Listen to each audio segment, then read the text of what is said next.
Hello, and welcome back to the cellblock Scorch. 'Tis I, again, Octo, coming at you with episode 82.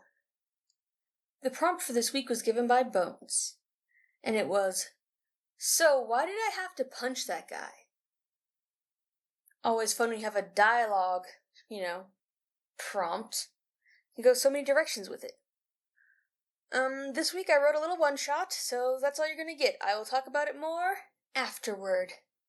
The title of my piece is Evocation.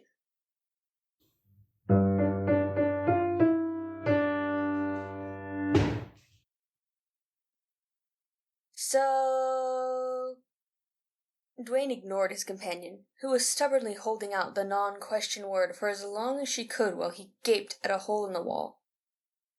It was a shockingly human-shaped sort of hole, and it hadn't been there 10 seconds ago. He mentally groped for a reason for this hole to have suddenly appeared, and came up empty. About as empty as the space where the wall had previously been. So... He walked himself through the last couple of minutes, searching desperately for an explanation. Henry, his project manager, had come up to him to talk about the logistics of flying all his equipment to Guatemala for the 10,000th time. He may have briefly contemplated decking Henry and hijacking the plane himself as soon as the other man had opened his mouth. Dwayne had been understandably irritated, but held his tongue because he actually sort of really needed to get to Guatemala within the next week to regulate his little problem. So... Because said problem had just punted a full-grown man through a wall. It was distressing, to say the least. She also wouldn't shut up, apparently. "What?" Dwayne snapped, finally cutting through the unending drone coming from the person next to him. All he wanted was to see her a little chagrined for pimp-slapping his boss through 2 feet of mortar. But it didn't seem to be in the cards. She smiled sweetly, tucked her hair behind one of her spiraled horns, and giggled. "So, why did I have to punch that guy? What?" "You know the deal. I'm here to fulfill your wishes until you can get me back home. What did that guy ever do to you?" Her tail, a confusing mixture of reptilian and feline, switched back and forth, while her feathered wings fluttered in delight. Dwayne felt his eyebrow twitch just looking at her. She was a mess of different creatures mashed together, and she had just punched a very important man. His brain couldn't really seem to move past that. He was stuck in a loop of horrified denial. For one moment, he desperately wished to disappear. She giggled again, and it was extremely off-putting. "Oh, silly! I can't let you disappear until we get me back to my home. After that, I'll help you with that, no problem."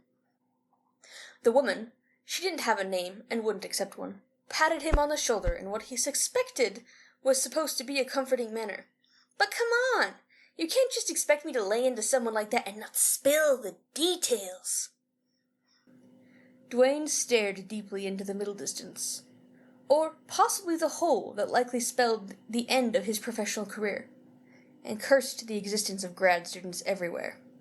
He reflected bitterly on the series of events that led him here, and, after a couple of minutes ignoring the disturbingly bubbly creature beside him, silently made himself a promise.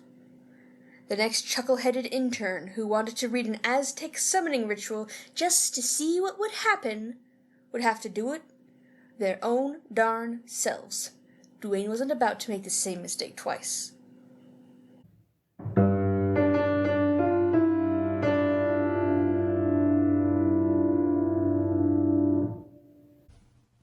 Hey inmates, it's Bones here for Judge Comments.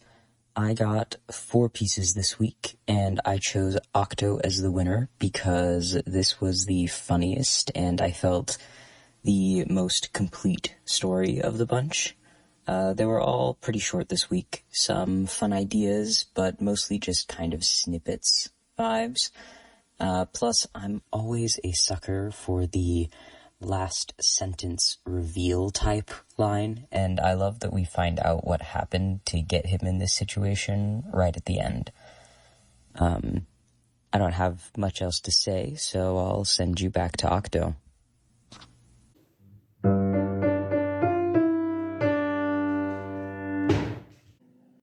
Ta-da! That's the Scorch. Isn't it fun? I forgot I wrote this.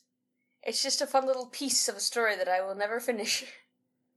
Poor Dwayne. This man does not deserve this happening to him. I don't know why he stepped in and read the thing instead of the intern.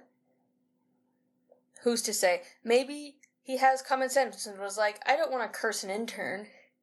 I don't believe in curses, but if there was to be a curse, I am the responsible individual on site, and therefore I should be the one that's cursed.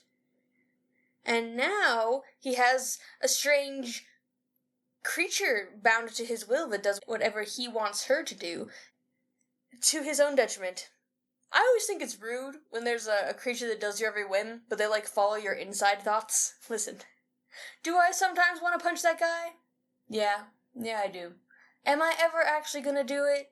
No, I would feel bad. Dwayne is in the same boat with me. He fantasizes about punching Henry, but he would never do it for myriad reasons, one of which is the guy pays his bills, you know? You gotta be nice to your boss, that's just life. And yet, here we are with a weird creature suddenly making all his inside thoughts to outside thoughts. This man needs to get to Guatemala stat. And then from Guatemala, he needs to figure out where the heck whatever temple she came from lives in and get there. Not that she's from Guatemala, because Aztecs are, elsewhere, but it's a stopping point. You know how it goes. But yes. That's about all I have to say about the Scorch.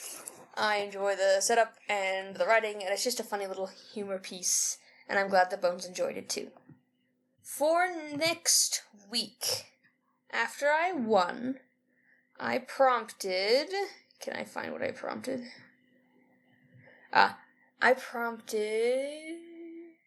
Terminally Chocolate. It's just a fun little extension of, Death by Chocolate cakes and stuff. Our mom actually would sometimes make these really intense cakes that were called Death by Chocolate cakes that had 7 layers of chocolate going on in them. And those, I think, could kill you because, dang, you eat 1/19 of a bite of that thing and you are full. So, Death by Chocolate. But what if we say terminally chocolate instead? What does that look like? Once again, we're playing with the idea of eating things, I guess. I don't know. I don't know what this says about me. We're just going on. Maybe I'm just hungry all the time.